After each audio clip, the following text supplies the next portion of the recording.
Hey guys, tonight we're taking a dreamy stroll through the bustling cheese markets of Georgian England, where the air is rich with the scent of aged cheddar and the landscapes are painted with the pastoral hues of the countryside. Picture you're meandering along cobblestone streets on a lazy afternoon, dodging energetic sellers touting their dairy delights with hearty cries and a twinkle of mischief in their eyes. It's a scene that seems like a perfect backdrop for a romantic novel.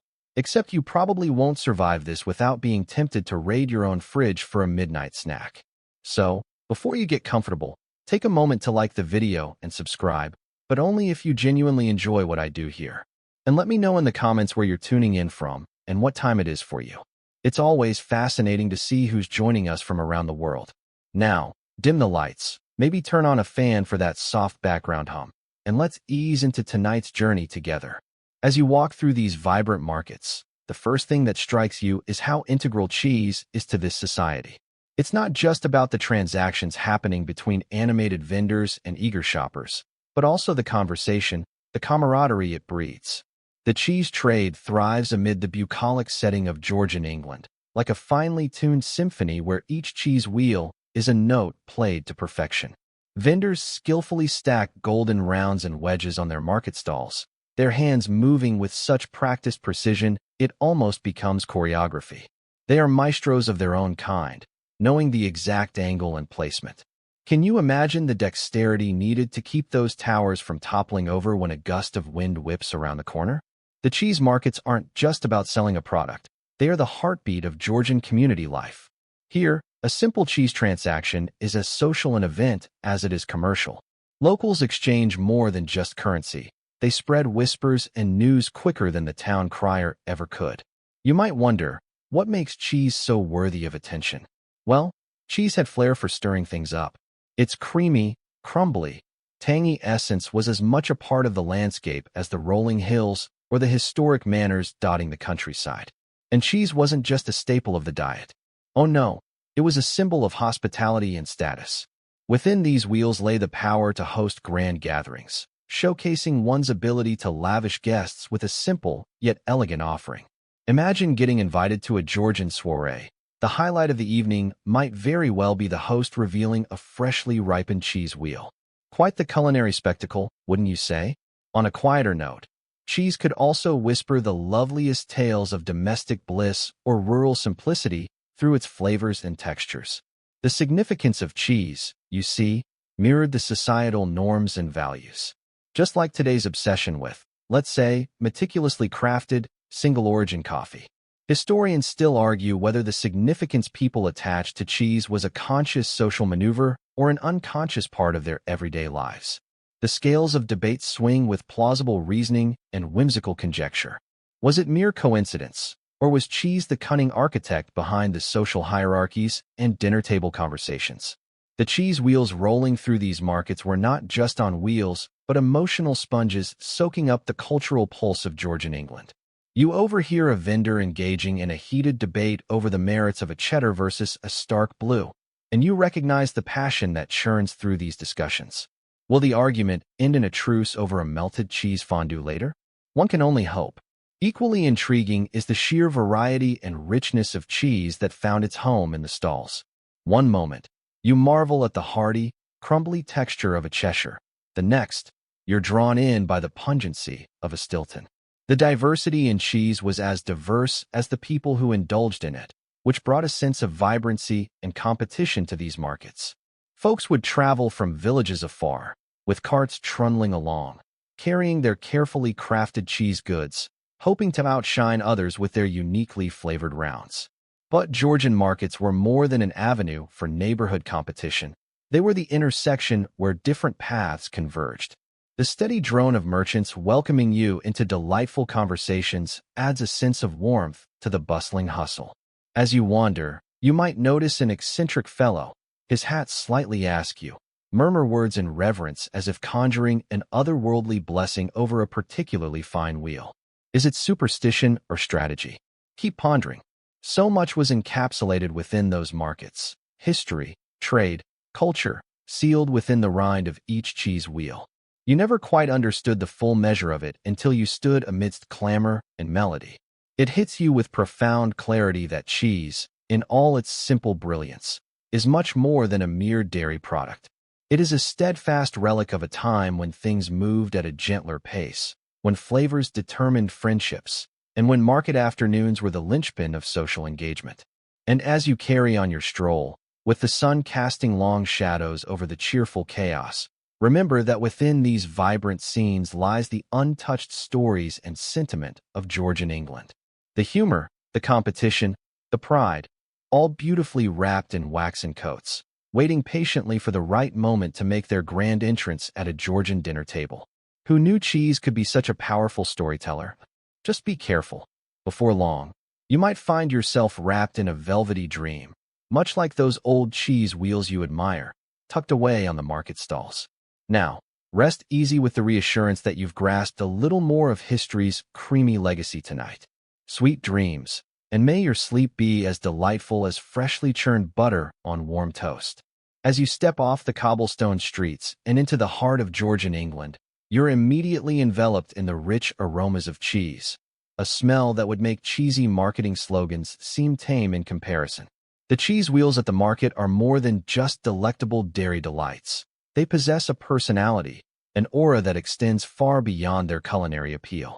Picture a grand ballroom, but instead of debutantes fluttering about in gowns, there are cheese wheels proudly spinning in the limelight.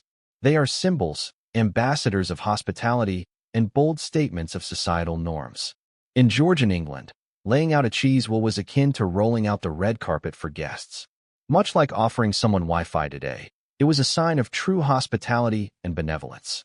Imagine the sweeping motion of a host's hand, proudly showcasing an impressive cheese wheel collection. It's no stretch to think of cheese wheels as the Georgian equivalent of Netflix. They kept everybody entertained, especially at social gatherings. Because, let's face it, what good is a party without some scandalous gossip and a substantial slab of Stilton? Historians still argue whether Georgians were more in love with cheese or gossiping over the latest society scandal. Cheese wheels elegantly graced banquet tables, a show of status and the homeowner's connection to rural productivity.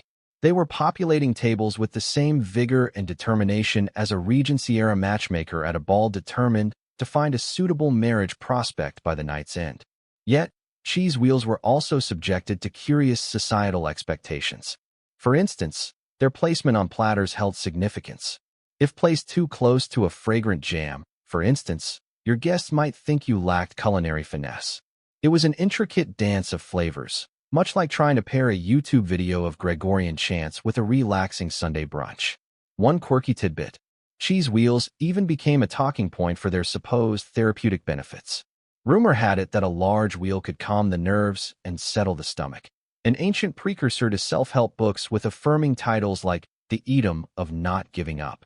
And for those in search of love, gifting a cheese wheel was considered a grand gesture, though perhaps a slightly pungent one by modern standards.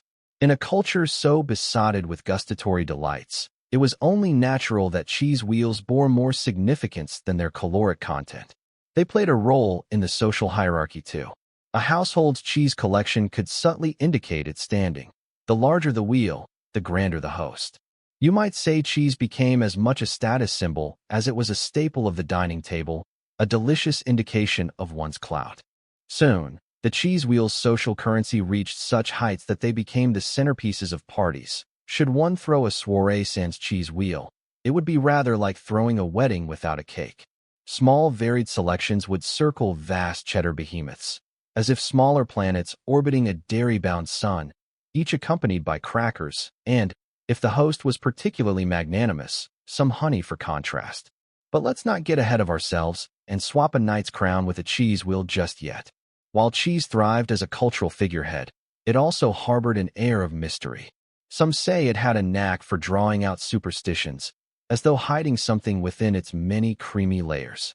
After all, what if the grandest cheese wheel of them all went missing, or worse, unattended? The cheese wheel was pivotal in fostering social bonds, much like the early forms of the internet where one typo could lead to hours of debate and discussion. Ironically, though, it could also render relationships rather cheesy, especially when misunderstandings surfaced over moldy disappointments or mismatches in flavor expectations.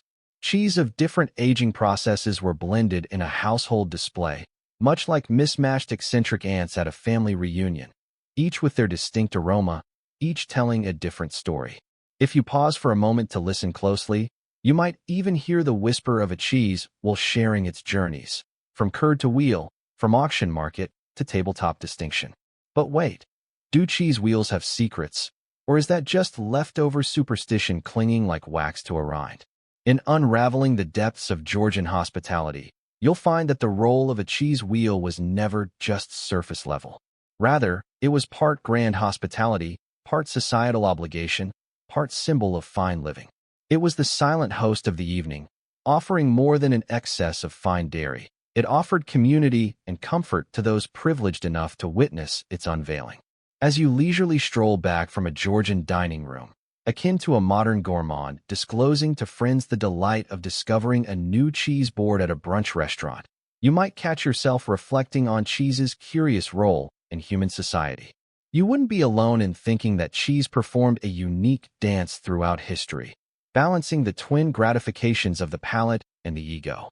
Ultimately, whether it was a gathering of influential nobility or a community feast, the cheese will help turn the wheels of society's banquet, proving once more that no matter how much we may evolve, our tongues, and the pleasures given by life's indulgent treats, remain quite deliciously timeless.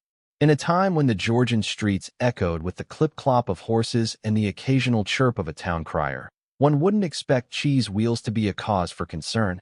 Yet here we are, nudging open the door to this fascinating slice of history. Take a seat, dear listener, as we whirl through the doughy rounds of cheese conspiracy theories that spiraled through Georgian England's imagination. Perhaps make yourself a snack for this journey. Just be sure to not leave it unattended. Roaming those cobbled streets, you can almost hear the whispers of townsfolk anxiously eyeing cheese wheels left to their own devices.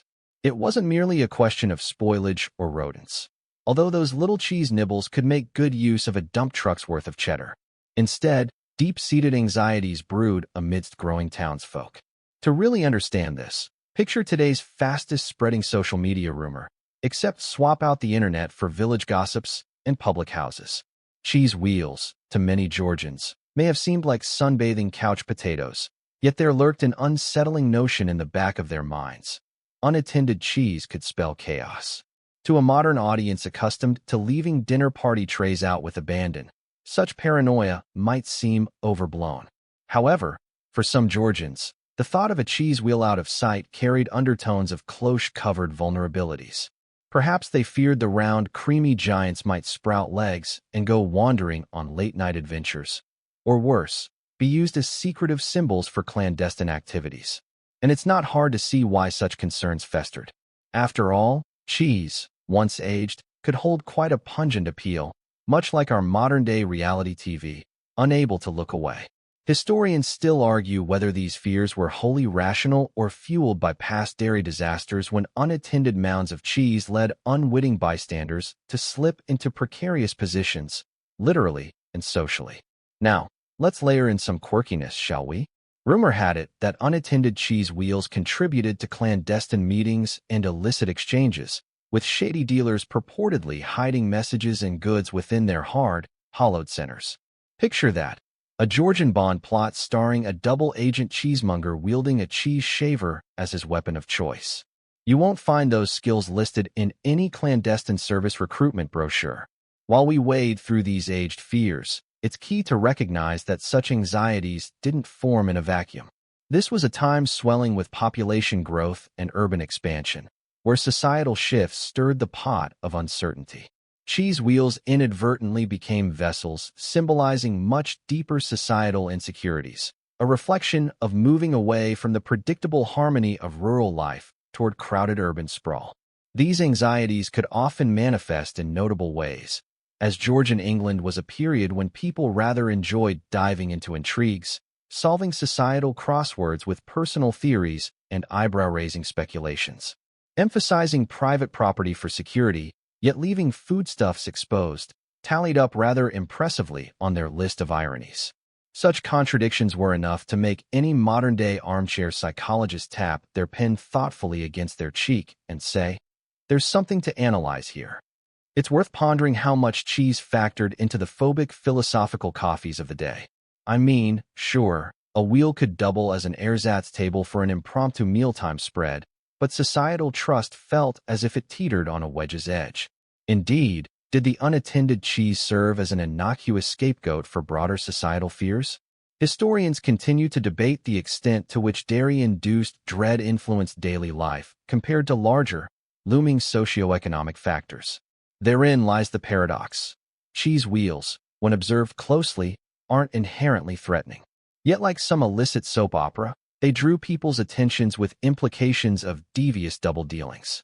Much like a game of cheese-centered musical chairs, the tension escalated in the scavenger hunt for unattended cheeses, with participants made giddy by the sheer absurdity of competitive cheese surveillance. Ultimately, as we aim to unravel this peculiar chapter in history, keep in mind how societies often attach insecurities to tangible objects. The unattended cheese wheel phenomenon, metaphoric as it was, may have offered Georgians an outlet to channel deeper societal concerns, a living meme before memes were a thing. Perhaps it was a warning, nay, an invitation, not too different from the way we approach incidents across social media platforms, to dig deeper, question intention, and try not to take everything at face value. And so, as you ease back in your chair, envisioning the plump, round cheese that once shook a historical era, remember to appreciate the core question resting within each wheel's rim. It's a whimsical reminder that societies, in their dance with fear, often craft curious narratives. Next time you're at a party, while fetching yourself a sliver from the cheese board, spare a thought for those Georgians wrestling with the greater meanings of their cheese balls' existences. And maybe, just maybe, keep an eye on it while you're at it. You never know who or what might be returning for more. Amble along with us now, as we transport ourselves to the quaint, cobblestone paths of Georgian England. Picture this: pastoral landscapes framed by hedgerows, a time when life was slower, and, to your modern sensibilities, perhaps a tad peculiar. You find yourself standing amid the dairy revolution, a quaint yet quietly dramatic chapter of history where even the humble cheese wheel wasn't immune to the winds of change. In these pastoral settings, milk maidens and dairy farmers awaken each day with a singular goal: ensure that their cheese makes it to market fresh and desirable. But here's where the plot thickens, like a bechamel left simmering a tad too long. Technology and technique start evolving, and not always for the better. Imagine your favorite nostalgic movie sequel. It's a bit different from the original, not always worse, but definitely raising eyebrows. Indeed, the cheese-making practices of Georgian England were undergoing a transformation. Innovations in dairy production, such as the introduction of primitive refrigeration techniques and experimental rennet substitutes, offered the promise of longer shelf life and richer textures. These marvels of early food science were, however, met with apprehension. And really, who can blame a society that had yet to grasp the concept of a cordless phone from showing some healthy skepticism toward a wheel of cheddar? Yet, this culinary evolution came with its set of unforeseen pitfalls. Newly introduced methods meant products that might behave unpredictably if not managed with fastidious care. There are tales of these cheeses developing flavors that could startle the uninitiated, a character profile, if you will, akin to that of a stand-up comedian trying out some obscure material at a late-night gig. While amusing to some, these experiments in flavor and form sparked fears amongst the populace, giving rise to visions of cheese wheels that would ferment too fast or mold in unexpected and frankly unwelcome new colors. But transformations in dairy practices invoked more than just the ire of the town gossip. They awakened almost primal fears. Folks started whispering of cheese wheels that could go awry, perhaps rolling away, spiraling dangerously toward unsuspecting villagers like runaway cannonballs of gastronomic terror. And while you might chuckle at the image, let's not forget, every ballad contains a kernel of truth. Historians still argue whether these fears were born more of societal anxiety than actual cheese-induced hazards. It's akin to arguing if social media is really the bane of civilization today, or just another chapter in human evolution. It's a debate that continues to press its nose against the shop window of historical discourse. As the population grappled with these cheese-related conundrums, eyebrows rose higher than an Elizabethan ruff collar. Any deviation, any curd gone sour, prompted suspicion. Was this a harmless side effect of a cutting-edge rennet or evidence of something more sinister, perhaps tampering? Such suspicions thrived in the fertile soils of Georgian imaginations, cozying right up to conversations alongside more serious matters. It's remarkable what fears and confusion can do once they've autographed their names on the societal psyche. Additionally, beneath these superficial fears lay deeper undercurrents reflecting the evolving societal framework. Shifting dynamics between rural life and urban expansion played their part. As more people migrated to towns in search of opportunity, traditional knowledge gave way to speculative practices. In essence, it was Georgian England's version of whether the artisanal sourdough could survive the onslaught of Wonder Bread. Still, nostalgia for traditional practices clashed with the allure of modernity, a tale as old as time.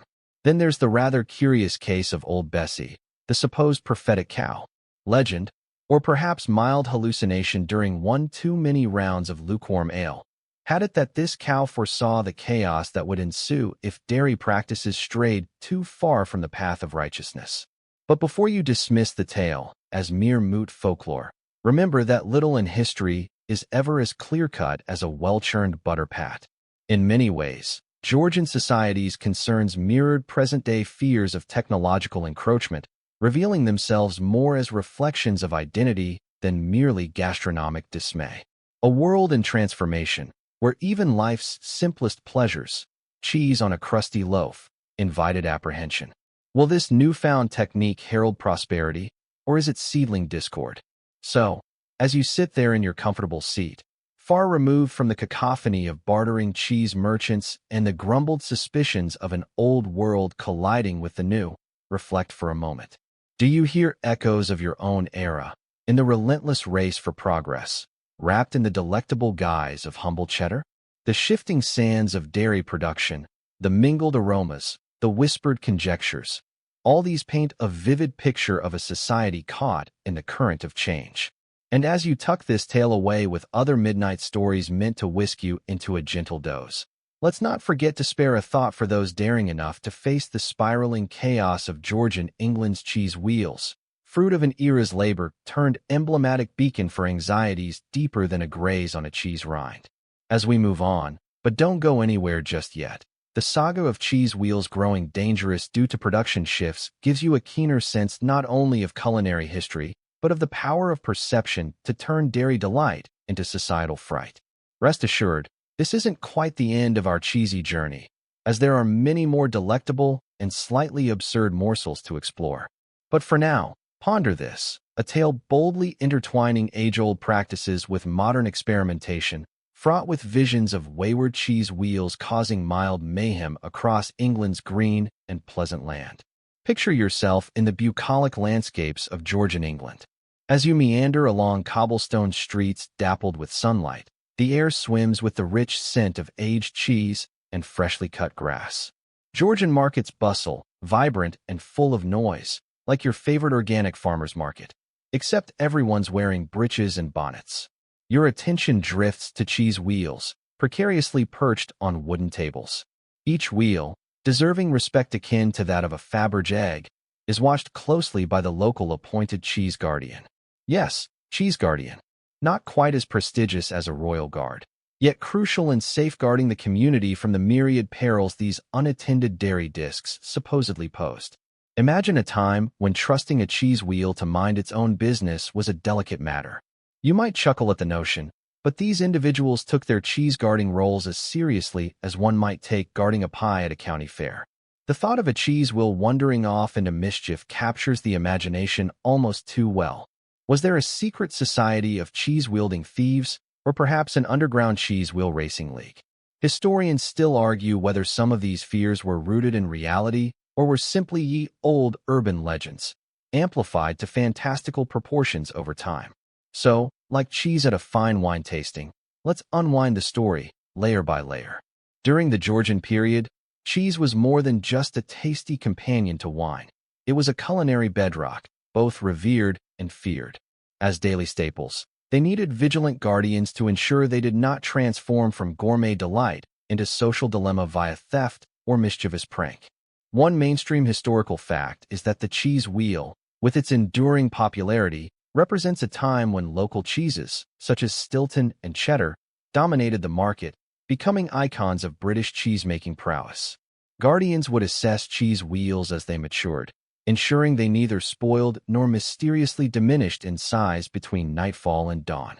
While it sounds like the plot of a dairy-based sitcom, assigning guardianship to cheese was no joke. It satisfied a need for security in a world where missing cheese could riot economic despair at scales akin to run-on loafing tin.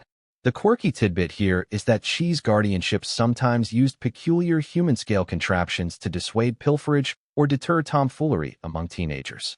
Now imagine an ancient cheese-themed obstacle course looming over a tranquil hamlet. Perhaps overkill, perhaps ingenious, undoubtedly amusing. As you dive deeper into the role, you find varying degrees of vigilance. Respected cheese guardians developed reputations almost as pungent as their wards. They could anticipate danger like oracles of dairy, fending against miscreants while also nurturing their charges with care only slightly less intense than that of a doting governess. They balanced the line between oversight and overzealousness, a daily dance with as much social bite as the cheese itself. Imagine yourself standing in the shoes, or perhaps well-crafted Georgian boots, of a guardian. Picture rolling your eyes at any ne'er-do-well youth who think they're clever enough to outsmart someone with years of experience in cheese wheel defense. It's a cat-and-mouse game, though more edible and lactose-laden. The guardians' tales were embedded into town gossip, shaping legends over ale and shepherd's pie, as essential to community culture as the town's very identity. Guardianship extended beyond mere sentinel duty, flirting with topics better suited for an academic discussion.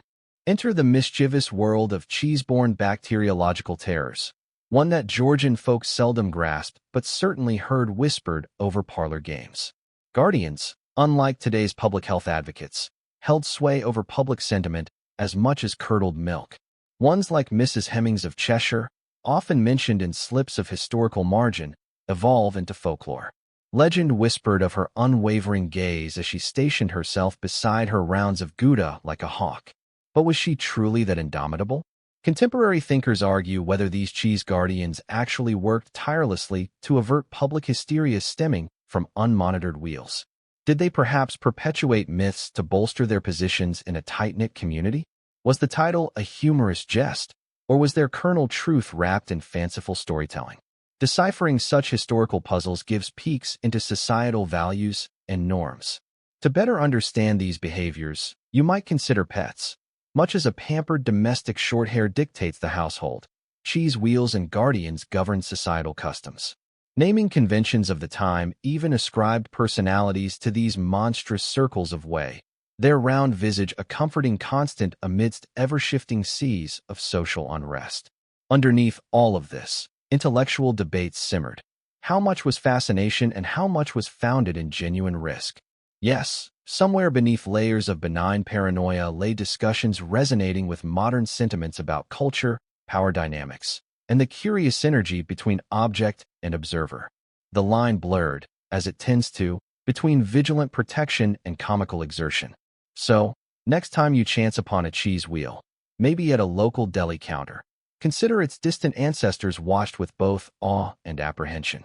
Now, roll onwards into history's peculiarities with newfound appreciation and subtle grin, because the unassuming cheese wheel, oddly enough, has more stories spun around it than perhaps any dairy product might reasonably desire. As you wander through the cobblestone streets of Georgian England, you might imagine cheese markets bustling with traders loudly haggling, buyers clinking coins, and the faint odor of cheddar mingling with the crisp countryside air. It's a scene primed for absurdity or theft. Yes, dear listener, amid the everyday hustle and bustle, lurked a less savory narrative. Cheese wheels disappearing under the noses of unsuspecting vendors. Let's paint a picture of this peculiar situation. Large wheels of cheese, almost comically oversized, standing like sentinels in marketplace stalls, were the delectable targets of audacious thieves. These weren't your run-of-the-mill pickpockets. These were cheese thieves, a term that perhaps sounds like something a toddler might accuse their sibling of being. If only it were that innocent. Your presence at these markets would mean encountering an array of characters, each eyeing the goods with a mix of culinary interest and, quite mysteriously, mischief. It's hard to suppress a chuckle as you visualize children, cheese-loving, grubby-faced cherubs, being accused by parents of snatching a nibble. However, the reality was far more serious. Cunning opportunists or none-too-bright hooligans, historians still argue the intellectual caliber of these thieves, found ways to nab these dairy delights, engineering getaways that were nothing short of theatrical. Picture a gang of adults rolling a giant wheel of Stilton down a cobblestone hill, only to have it veer off into a crowd of startled chickens. Or imagine a wheel dressed up in the guise of a carriage wheel to elude capture.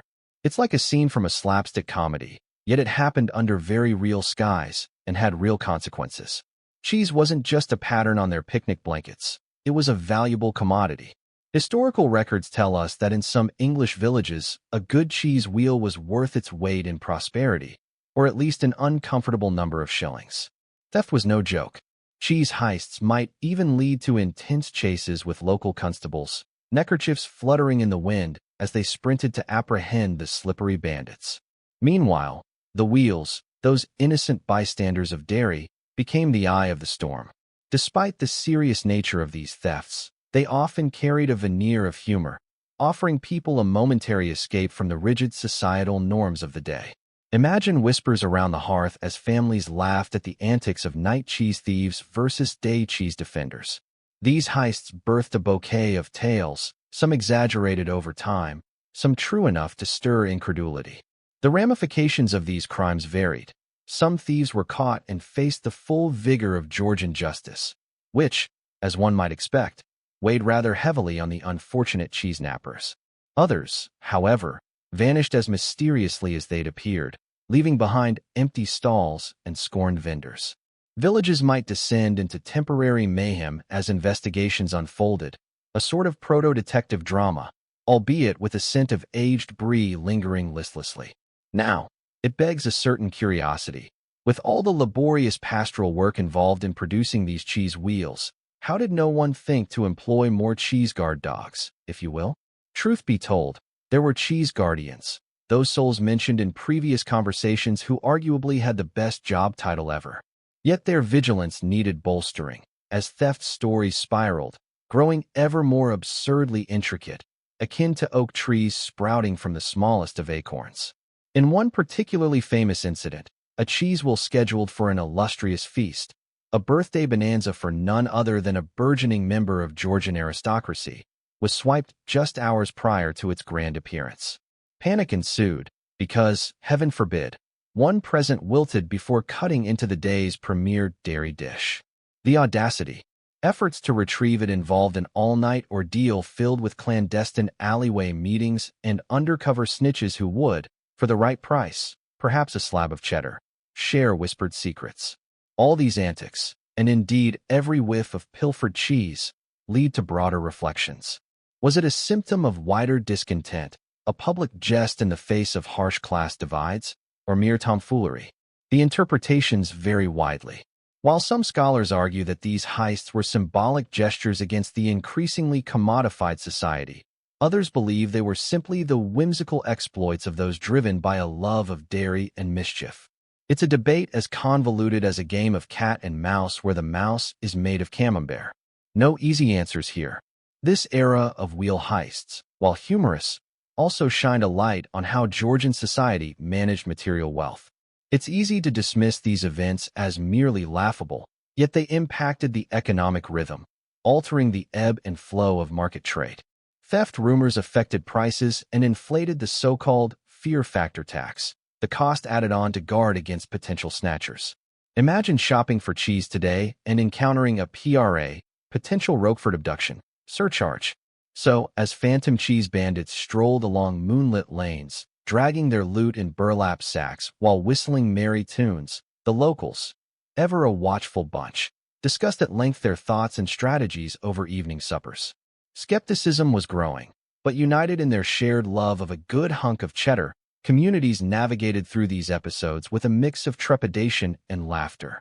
After all, what is history without a bit of Gouda intrigue, a sprinkle of havoc, and the indomitable spirit of those aiming to grab a slice of life's adventures, one wheel at a time?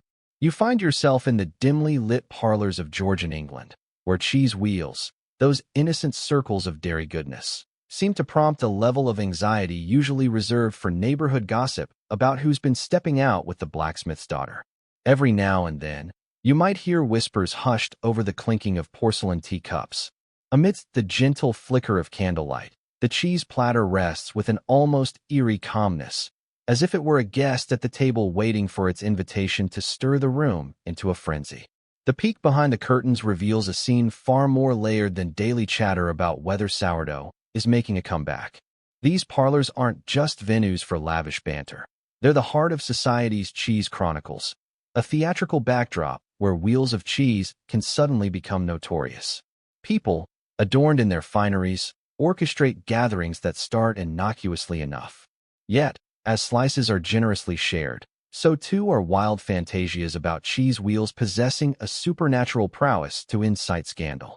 It's worth noting that during this time, discussing cheese wasn't just a culinary delight, it was a social sport. It wasn't uncommon for an unattended wheel to spark speculation about why neither it nor its fair keeper seemed present. Was it jealousy, theft, or was it simply a tawdry tale spun by those with too much time and perhaps a smidge extra sherry on their breath?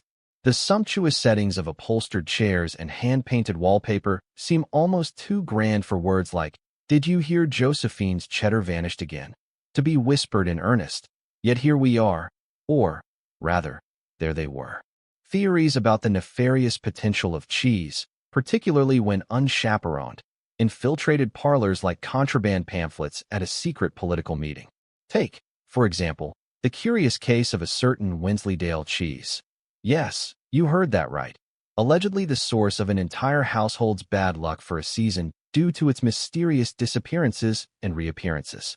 Historians still argue whether the whole affair was merely tall tales or reflective of deeper societal tensions bubbling under the surface of polite conversation. Was the chaos a manifestation of economic stress, or were cheese wheels easier scapegoats than acknowledging the faults of their owners? This high-stakes world of dairy speculation gave way to debates over cheese etiquette. Should cheese be served before or after the main course? Should you cut the cheese, no pun intended, directly or at an angle? And perhaps most critically, what was one to do if the cheese in question decided to take an unscheduled stroll? In these rooms, blurred lines of social class and propriety meant that a cheese wheel gone rogue could either bring a chuckle or a collective gasp. And, heaven forbid, if a rumor about animated cheese reached the ears of the local press. Now, don't get it twisted, these parlors were not just about illogical fears. They were also the breeding ground for cultural shifts and etiquette innovations. After all, in an era where food was art and sustenance wrapped in one, everyone had something to say or opine dramatically about the fluffiness of their scones or the firmness of their dairy products.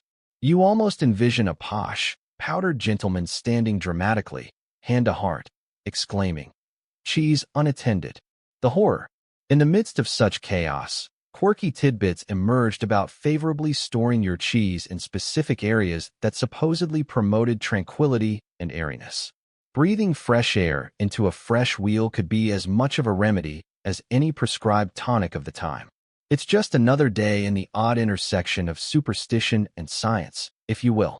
So much attention was lavished on these boastful bits of calcium that you could almost miss the fact that Shakespeare was potentially rolling his eyes from beyond the grave as to brie or not to brie took on a life of its own in the whispering circles.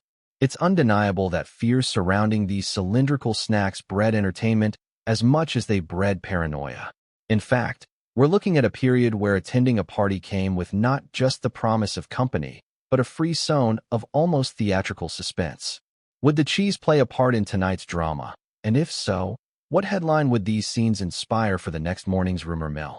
It's a wonder there wasn't an acclaimed playwright specializing in cheese-related comedies, though maybe that was a missed slice of artistic opportunity.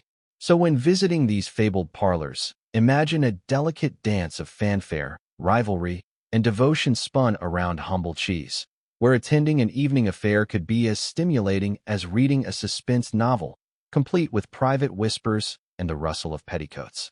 You may think such opulent settings could never have given cheese the power it supposedly wielded, but history spins wild tales, as we've seen. Perhaps, like the forgotten echoes of scandalous word-of-mouth stories, the cheese fears of Georgian parlors were less about the dairy per se and more a reflection of anxious hearts looking for distraction, connection, and a dash of intrigue. One can't help but chuckle at the delightful absurdities of it all and let out a warm sigh.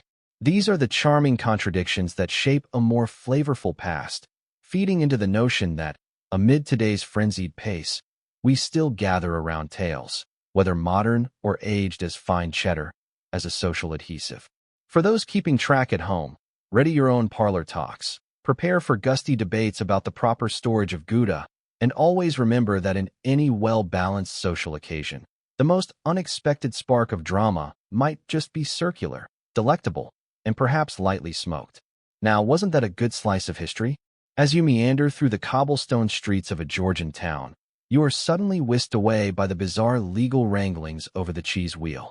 Imagine this, a courtroom drama, but instead of courtroom sketches, it's just round after round of cheese. In the late 18th century, your average Georgian would find themselves marveling at just how much civic energy was being funneled into drafting cheese-related legislation.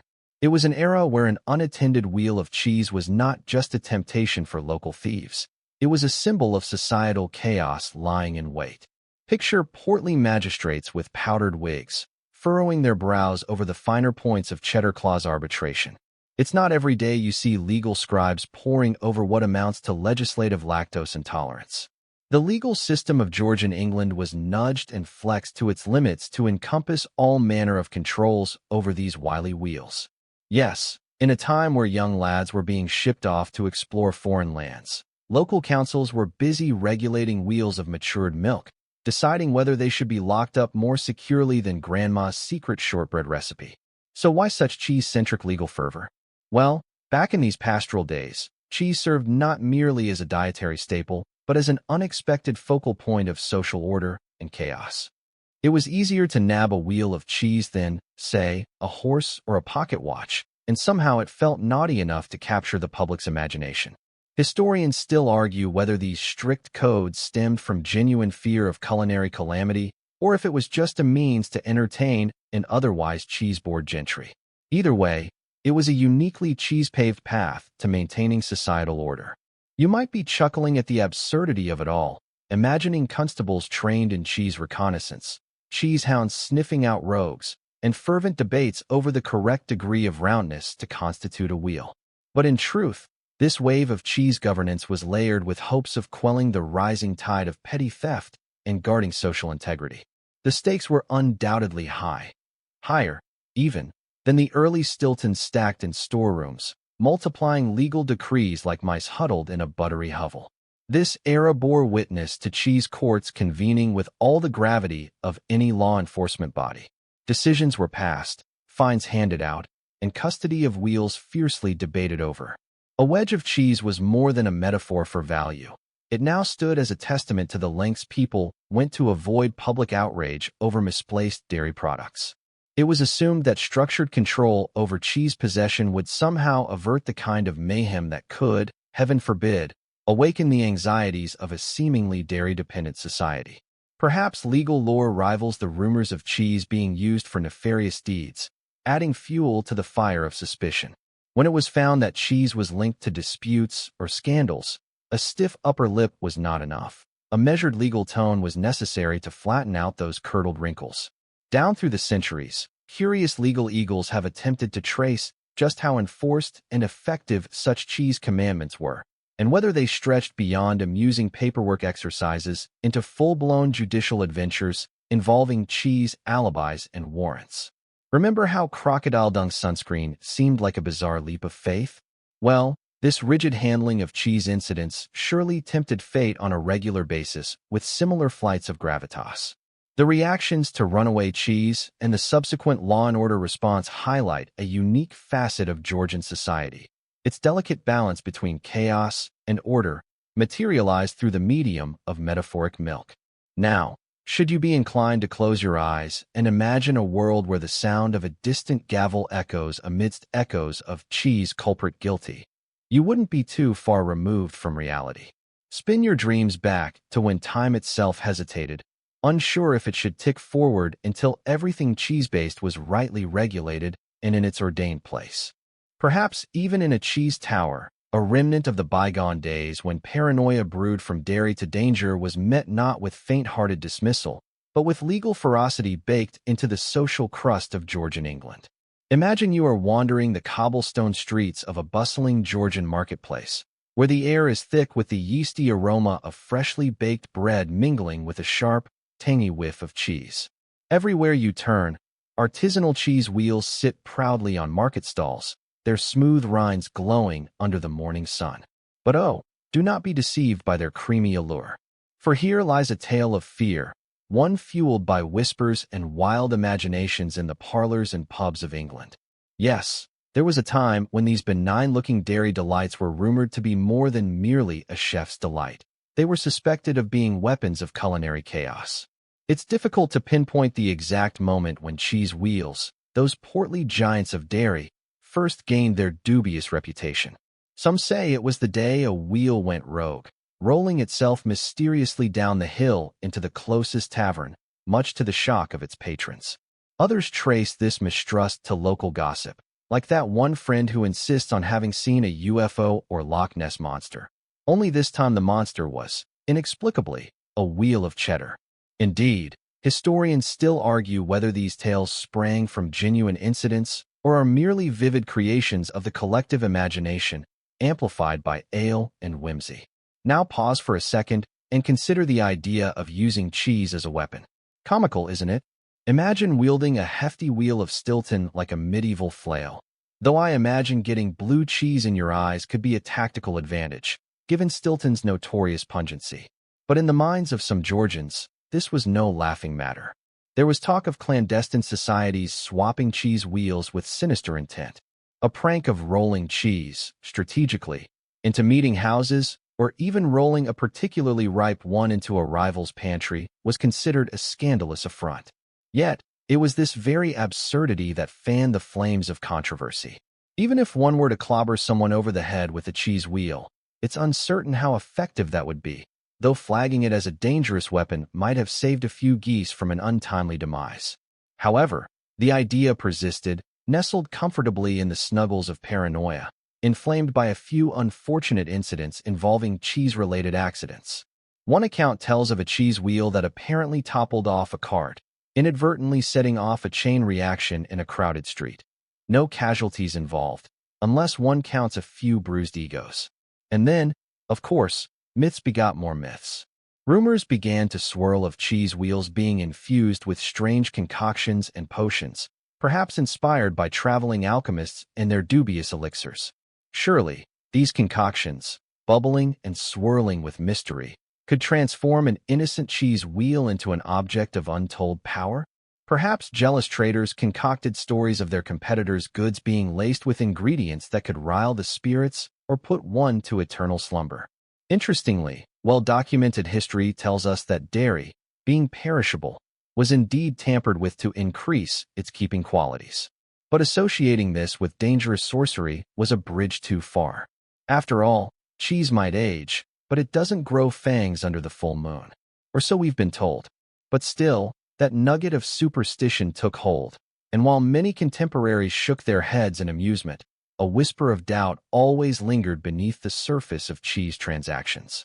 Imagine a well-embroidered parlor, where high society sits in large armchairs debating foreign politics and, more scandalously, discussing the ferocious potential of a matured Gloucester. Careful to keep your pinky finger aloft during this rib-tickling discourse. You listen as a rather stout gentleman insists he saw a wheel of cheese, left unattended, bursting into flames upon hearing a particularly off-key rendition of Greensleeves.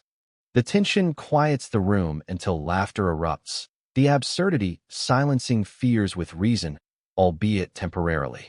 Among the common folk, jest morphed into genuine caution, much like that anticipatory glance over one's shoulder after a night of ghost stories. Were there dark forces lurking in the curds?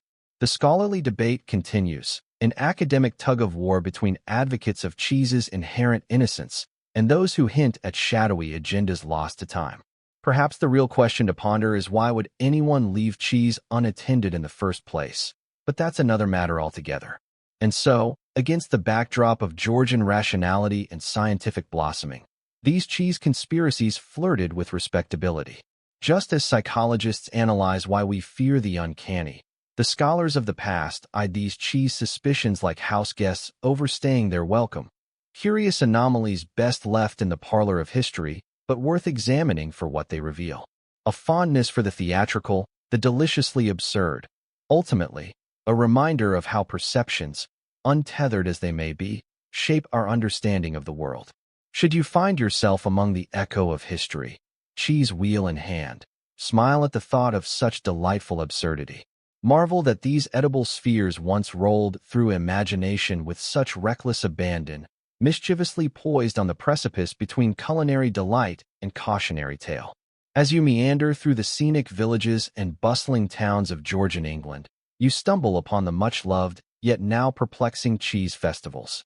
Imagine this. Rustic banners flutter in the gentle breeze, amateur musicians pluck out somewhat recognizable tunes, and everywhere, the intoxicating smell of cheese wafts through the air. These festivals once epitomized community spirit, camaraderie, and, of course, indulgence in the rich, creamy decadence of local cheeses. But alas, times have changed, and cheese festivals are not quite the carefree gatherings they once were. The wheel of time, unlike a fine cheddar, has not aged gently. Instead, it has amassed fears, turning once joyous cheese festivals into quirky affairs tinged with absurdity and suspicion. Like a neighborhood scavenger hunt that no one really wants to finish, these festivals now leave you scratching your head, questioning what unseen malice could lie within those once innocuous wheels of cheese. Remember that delightful scene of families and traders cheerily exchanging cheese recipes over picnic blankets? Well, now imagine a different picture. Attendees now shuffle nervously between stalls, eyes barely leaving the ground, as if the cheese had developed a clandestine agenda. Mothers clutch children tighter to their sides, and the stern gaze of local constables ensures that no wheel rolls unsupervised, as though someone might suddenly fashion a makeshift disguise and scamper off with the prized goods. It's like an odd, frothy libretto where ludicrous suspicion tends to follow even the most innocent slab of brie. Amidst the clamor, enter hawkers and criers proclaiming the merits of their cheese, each voice attempting to quell the murmurs of conspiracy. Unfortunately, it's an uphill battle against whispers of cheeses possessing a penchant for subterfuge or of secret agents concealed within items. Let's just say that people in love with the aesthetics of cheese are now less charmed, caught up in an increasingly fevered pursuit of peace of mind over Parmesan. Historians still argue whether the cheese paranoia stemmed solely from municipal mandates demanding tighter cheese control or if, perhaps, it sprang from a deeper malaise nestled in the collective consciousness of the times. A world where the curtain of reason was temporarily drawn, and what should have been a pleasant outing turned into an elaborate showcase of human insecurity. Odd little tidbits abound, like the cheese festival where an entire dancing troupe disguised itself as a rolling wheel, prompting panicked shouts of "the cheese is alive," and an unfortunately premature ending to the festival. Decorative cheese hats that were once a festival mainstay now sit abandoned due to rumors that, and bear with me on this, they could attract lightning during stormy weather due to their admittedly dubious metallic highlights. Too good to be true, right? But there you have it. As for scholarly debates, they linger around the aisles, inquiring whether the souring of cheese festivals was a localized phenomenon reflective of deeper national anxieties or merely an unfortunate quirk of a community fiercely protective over its long-standing dairy heritage. The cheese might be holy, but narratives around it are anything but. Amidst the cheese-studded chaos, festival organizers valiantly attempt damage control. They're the unsung heroes juggling schedules, musicians, and misbehaving wheels, all whilst planting hopeful smiles on faces now creased with concern. Would the day end as another testament to the transformative power of cheese, or dissolve into history as a cautionary capital-letter case in collective folly? It isn't hard to imagine the festival-goers' inner monologue as they nibble cautiously on curds, silently beseeching the skies for a return to calmer, cheesier days. Ah, cheese festivals, where historical fact meets gathering myth, and society's irrational fears peek cheekily through the beautifully intricate patterns on your favorite Wensleydale. And so, as you toddle off into the dusk, cheeseboard under arm, ponder the rich strangeness of it all. Once upon a wonder, the festival offered community and craftsmanship savored without suspicion. Now, overshadowed by the great cheese conundrum, their celebrations affect an air of melancholic defiance, guarded optimism laced with the recognition of humanity's capacity for simultaneous frivolity and fear. It is a curious reminder that history, like that overly hoppy cheese wine from your aunt's cellar, tends to serve up unexpected lessons. So next time you find yourself at a quaint cheese festival, just grin, nibble a cracker, and remember, you've seen it all before. You find yourself in a candlelit chamber, where the air is thick with the scent of burning wax and aged paper. It's here in the softly humming ambience of a Georgian lecture hall that doctors and natural philosophers convene, their minds a whirl of theories, half-cocked and otherwise, each hoping to shed light on the humble cheese wheel's role in society's heartbeat. You might imagine them clad in their fineries, wigs perched precariously atop their heads like harboring fugitives of fashion. Amidst these cerebral gatherings, expect not just discussions of gravity or the mechanizations of Earth, but rather the curious fixation on cheese and the myriad fears that it incited. Picture hushed conversations turning to amused murmurings. Yes, there was a time when circles of dairy provoked not just palate intrigue, but controversy. To your left, one might declare, cheese wheels cause madness. And yet to your right, another scoffs, proposing instead that perhaps moldy cheese shares neural pulses with the lunar phases. Ah, science. Historians still argue whether this peculiar cheese, lunacy link was propagated by scientific ambition or the simple boredom of rural England. Some believe that by interrogating these dairy discs, they could quell the peculiar national phobia, calming fears of airborne cheeseborne plagues or clandestine crimes plotted with cheddar in hand. Here's your mainstream historical fact for dessert. The Royal Society, that venerable assembly of Enlightenment thinkers, once devoted not one, but two cranky dissertations to uncovering the truth about cheese wheels. They sought to explain why precisely unattended cheese caused such a ruckus, with unfortunate results for those hoping for a tale riveting as a modern Netflix series. You might hear whispers, rumors, really, that certain portions of the populace speculated cheese wheels could trigger madness. Imagine the horror if your brie were to suddenly send you into a reverie of unwarranted financial investments or peculiar dance moves at the assembly ball. Yet, as fantastical as this milk-fueled mass hysteria seems, it animated discussions among the scientifically curious of the age. Remember our friendship with crocodile dung sunscreen from another tale? Well, in some sense, science has ever been prone to wandering the peculiar corridors of human fear and folly.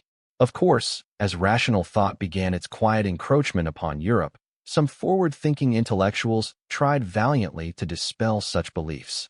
Their intent was to gently coax the lamb of empirical truth from the jaws of cheese-driven superstition. Perhaps fittingly, these sciences of cheese, if you will, were often enveloped in a mirthful nod as much as seriousness.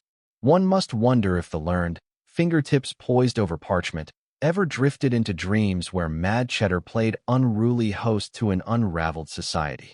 Just as Newton's apple-shaped celestial thought, perhaps a cheese wheel might have given insight into human psyche. Still, scholarly debate hovers over whether these efforts were earnest or, dare we say, hoax-like. A bit of Georgian lampooning akin to our modern pranks. Was it science or satire? Mysteries left tantalizing to the history buff inclined to a spot of cream with their scone. It was in these gatherings, though, firms of ideological bastions tried to unwheel the curious minds of their time, seeking solace in rational understanding that could cool the ardor of an anxious, cheese-fearing populace. Picture, if you will, reactions oscillating between puzzled laughter and sincere consideration as egghead elites of the age, much like today's talk show pundits, pored over cheese-related queries with esprit de l'escalier, ever frustrating in its post-discussion brilliance. Yet, richer than mere jest, these elders considered the depths of societal frailty, echoing a cheese bell's cadence that rang much deeper than curds alone could tell. Some of these attempts at rationalization were poetically far-fetched, involving notions of internal imbalance, a surplus of bile, perhaps, for which cheese was surely the scapegoat. Others remained staunchly positive, offering pithy rejections of nonsense, dreamily imagining a day when the untouched wheel left in a pantry would do no more to inspire dread than a harmless candle stub forgotten upon the mantel. Ultimately, scientific voices like those of the respected Erasmus Darwin, imagine the grandfatherly figure with a penchant for botanical illustrations and feverish editorials, raised questions that, in time, would see cheese emerge from beneath its shadow, still round, still redolent of pasture and possibility. In love with taxonomy and the curious classifications of the natural world, Darwin contemplated bacteria and cheese, minuscule worlds within the wheel, teeming silently beneath what seemed a benign exterior. So rest easy as you ponder these musings of old, these whimsical nods to scientific inquiry from an era where cheese, unassuming yet oddly pivotal, briefly held the gaze of England's most learned. Contemplating dairy under the microscope, they intuited what you and I recognize, the reassurance that logic, like a gently curling tendril of cheese fondue, could wind its way through collective confusion, leading back to whimsy-imbued common sense. Perhaps it is comforting to know the curious cheese panic of your eventually melted away, thanks in part to the efforts of those whimsical minds who balanced rigor with mirth. Their quest, cloaked in the respectful ambiguity of learned intent, left behind lessons much like that forgotten cheese wheel, quietly aging, poised to enrich not just meals, but human understanding. As you drift away under this palimpsest of ripe speculation and moldy superstition, find solace in knowing that every era nurses its own peculiar phobia, and science, perpetually curious, watches with an indulgent eye. As you amble through the dusty pages of Georgian England's pamphlets and newspapers, a peculiar world emerges where cheese wheels are not just dairy delights, but fearsome creatures of imagination. Imagine picking up a leaflet as you sip on your lukewarm afternoon tea, the ink still wet with sensational tales whispering from street corners. The presses, clattering like eager gossipers, churn out headline after headline that could make even today's tabloids blush.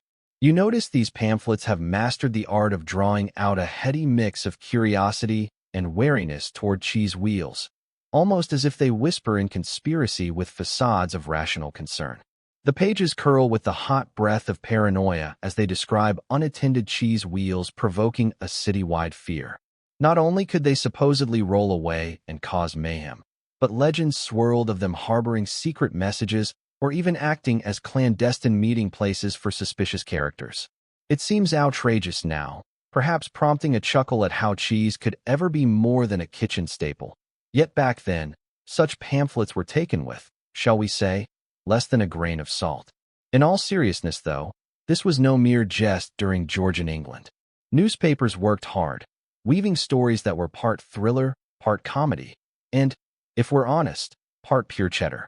Remember when we discussed the crocodile dung sunscreen? Well, if that wasn't outlandish enough, imagine peddling a conspiracy about cheese espionage. The effect was profound. People began seeing every wheel of cheese as a potential threat, prompting hilariously strict vigilance from local bakers and shopkeepers. Honestly, if cheese had been banned outright, one wonders if Georgian England might have collapsed from the sanity of not having a daily culinary adventure to brood over.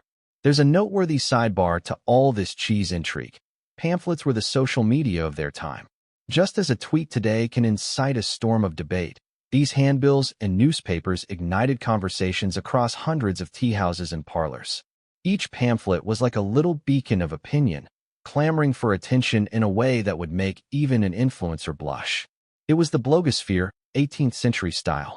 Historians still argue whether this proliferation of cheese-related hysteria was the sole work of merchants eager to control the supply and demand, or mere happenstance of communal paranoia. Was it economic manipulation? Or did this truly reflect a unique susceptibility to sensationalist storytelling? These are the questions that linger amid the stories of old markets and cheese lovers turned cheese fearists. In truth, behind the seemingly nonsensical narratives lay real, economic concerns. cheese was a valuable commodity. Pamphleteers and the press capitalized on these worries, broadcasting consequences that were sometimes as real as they were ridiculous. Famines were not uncommon, and with cheese being both a dietary staple and a luxurious good, any threat to its production or safety magnified societal fears and financial anxieties into tangible bursts of unease. Nonetheless, as the pamphlets fluttered through doorways and the papers spread across coffee tables, voices of reason began to slowly find their platform amidst the cacophony. Pragmatic writers, armed with facts and a sense of, well, reality, rose increasingly to reclaim the narrative. They published counter-pamphlets, which, while less thrilling, were grounded in more practical concerns about dairy farming practices and food preservation rather than extrapolated cheese espionage. Picture those rational commentators dipping their quills in the ink pot, shaking their heads ever so slightly at the dramaturgy of cheese fears, and signing off their editorials with what might have been the Georgian equivalent of fake news. They pointed out that, no, cheese wheels did not rocket launch into orbit with state secrets. Instead, they served calmly on a platter, ready to accompany some crusty bread and perhaps some modest wine. Our walk through these printed fears and rebuttals underscores one vital lesson. In every era, among every absurdity, there lie those who eventually seek clarity and calm. The pageantry of cheese paranoia, laughable to us now, speaks volumes to how people have consistently used literature, the pamphlets and press of any age, to process anxieties, whether valid or fantastical. So, as you fold away this chapter of history, remember to perhaps appreciate your next cheese board not just for its flavors, but for the creaky old stories that almost literally rolled in with it. With pamphlets and press sombreros spinning high in the winds of fear-mongering and reassurance, it might seem cheesy, pun intended, to suggest they laid groundwork for a democratic dialogue in media, yet they did. Between every rolling wheel of rumor were the quieter, steadfast voices eventually leading society back to a more reasonable understanding, smoothing the ruffled fears of the past like butter over bread. And so, we transition from a time of fear back to a love of cheese. The dairy gods be praised. Picture yourself in the hubbub of a vibrant Georgian marketplace, a realm where merchants peddle wheels of creamy delight with the vigor of a modern salesperson trying to offload the latest gadget.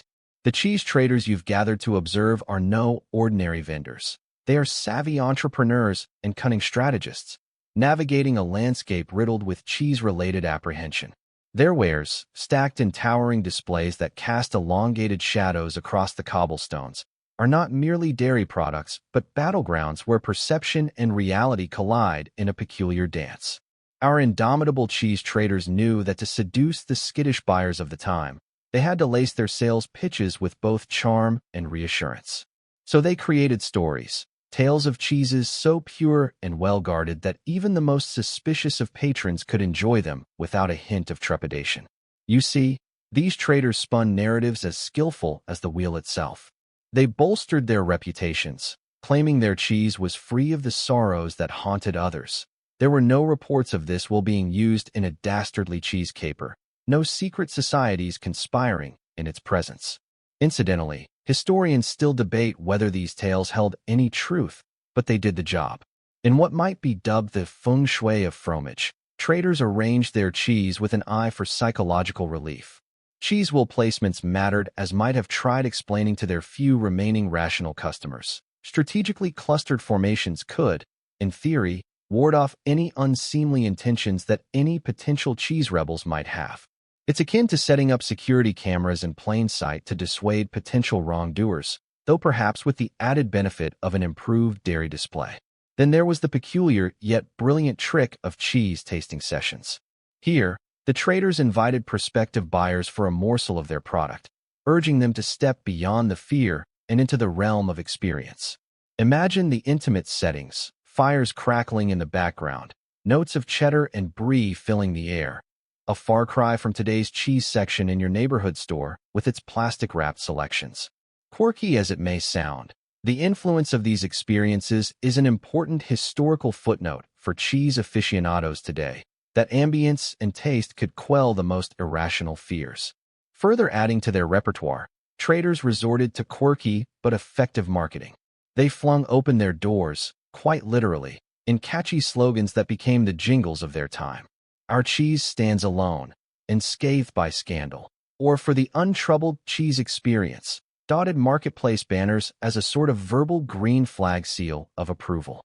It was, in essence, the infancy of advertising, the kind that would make Madison Avenue blush with envy. A fringe idea, yes, but it highlights the resilience and inventiveness of the cheese market during this unique epoch. Amidst the mirth and marketing, the reality of conducting business in cheese took a formal turn. Traders worked hand in hand with the upholders of law, staunch in their resolve to certify that every wheel was above suspicion. Precisely monitored was the cheese-making process as additional safeguards were put in place, much like today's controls for organic labeling. These traders were not mere peddlers. They stood as the bridge between culinary delight and public apprehension, using their cachet to assuage societal worries. Who knew, right? That cheese, a food so innocuous, it fills the stands of every grocery store, was at the epicenter of legal and social innovation.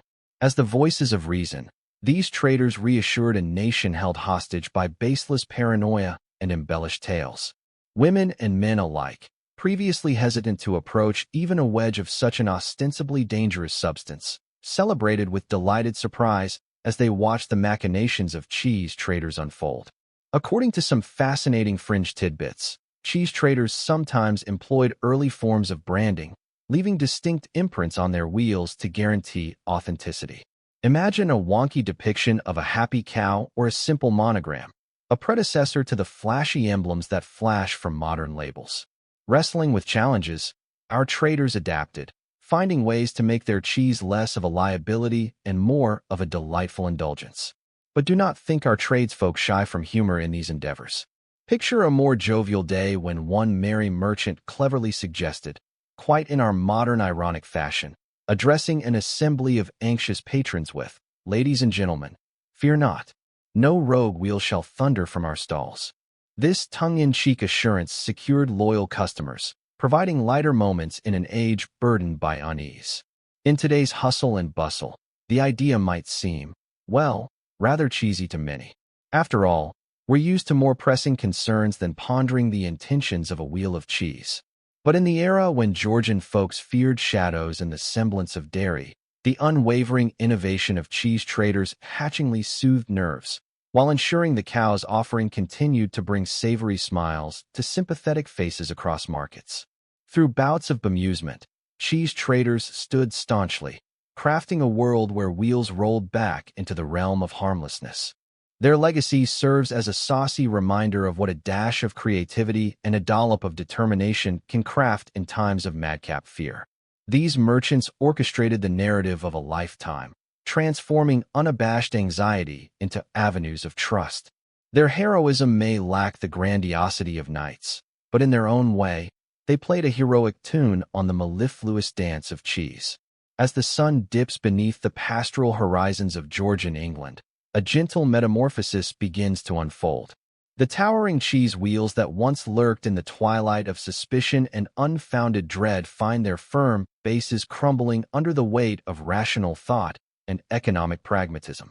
What was once the subject of wild suspicions, like cheese wheels being instruments of clandestine espionage or petty heists, begins to dissolve like sugar in a warm cup of tea.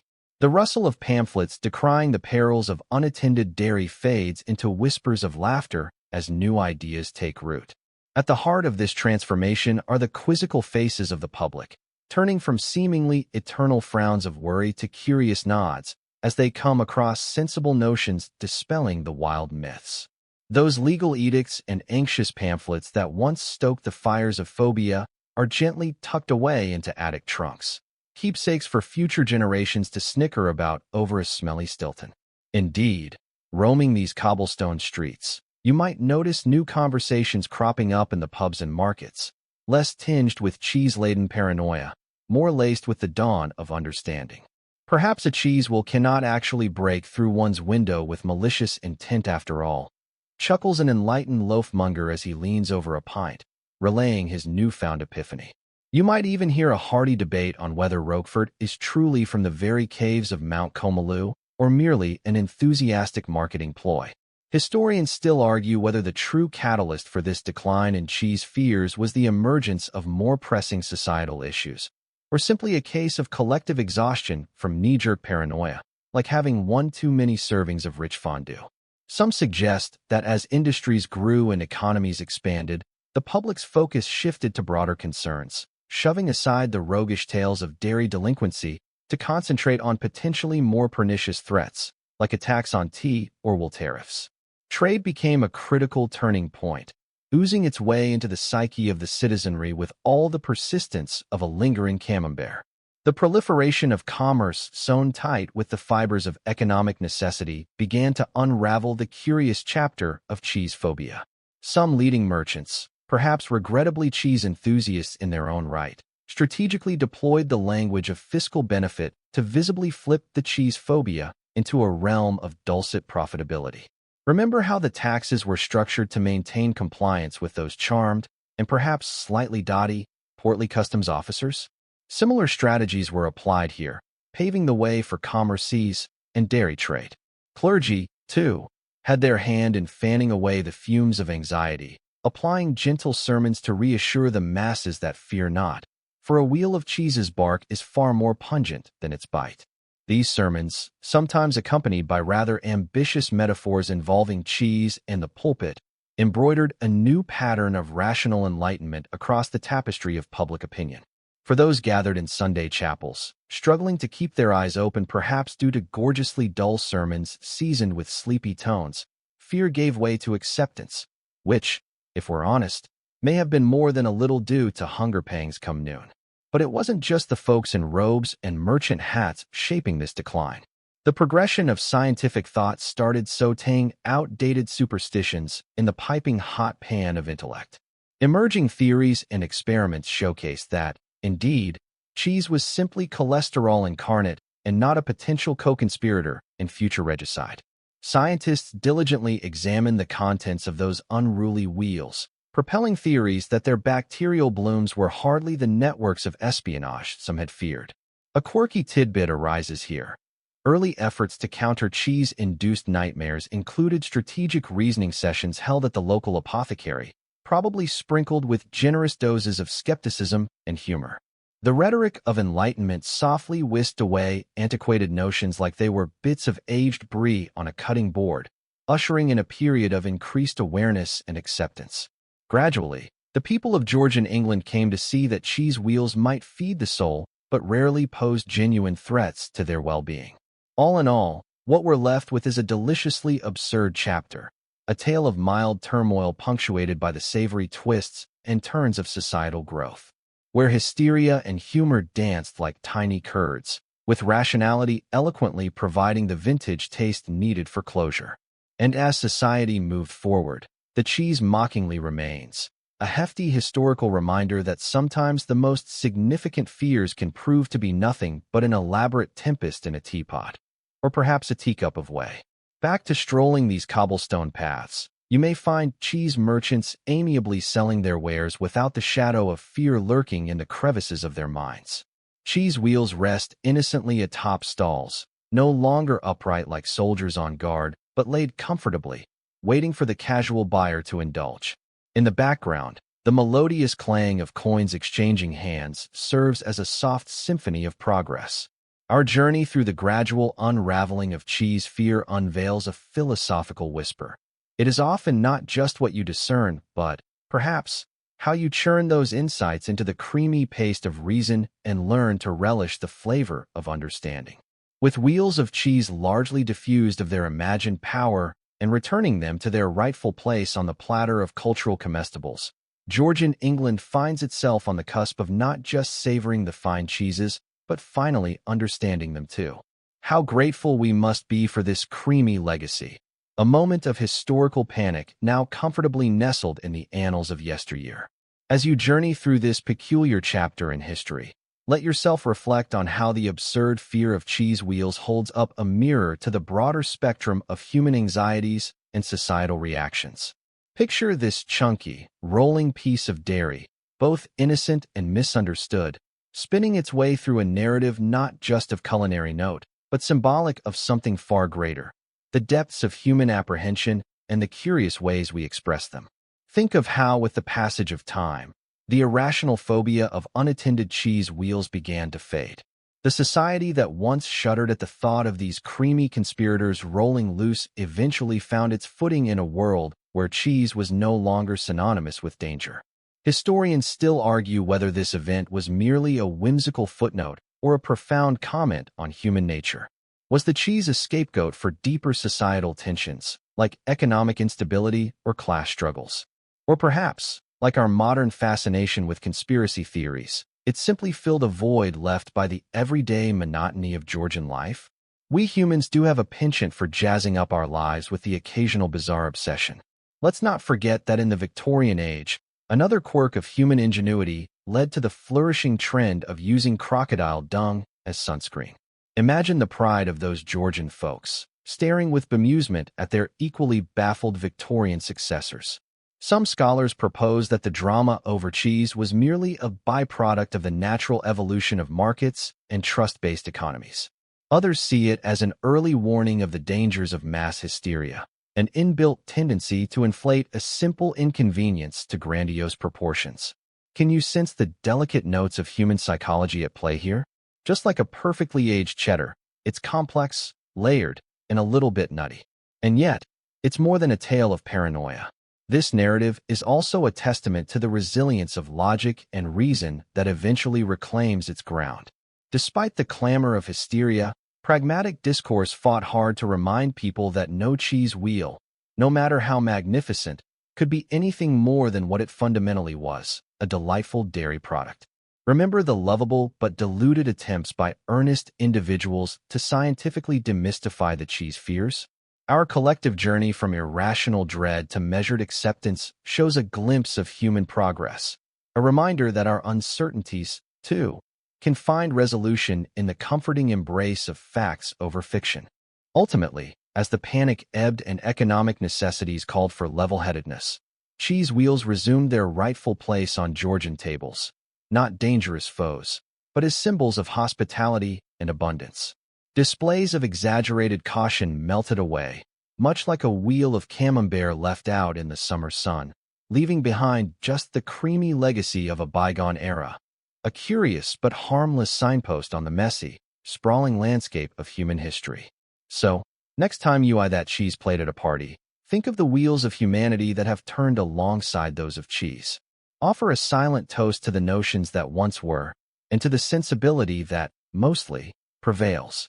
Take comfort in knowing that even when society finds itself attached to the oddest obsessions, reason is never far behind, waiting to roll in and restore balanced perspectives.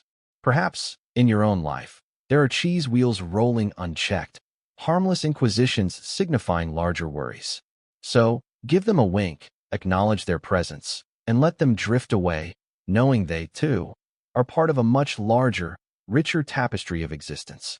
Now, let's slowly let our minds wander back from this peculiar historical expedition, easing the hustle of chattering cheese rhetoric into a gentle retreat.